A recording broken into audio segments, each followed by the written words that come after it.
Hello and welcome back to another video. In this problem, we're asked to find the domain and range of the function h of x is equal to ln of x plus 6. So first we're going to start with a separate function.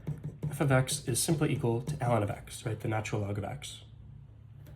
The domain of this function is from 0 to infinity, not including 0, and the range is from negative infinity to infinity.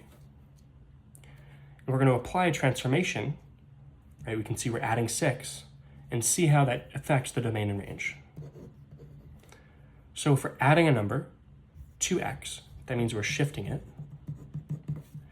We're adding it to x. We're not adding it outside of the whole calculation of the function, so it's horizontal.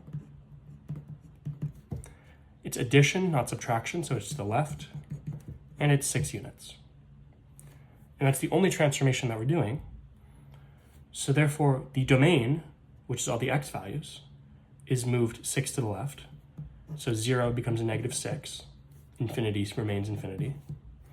And the range goes from negative infinity to infinity still, because there's no vertical transformations being done. So the range, the vertical y values, are not changed.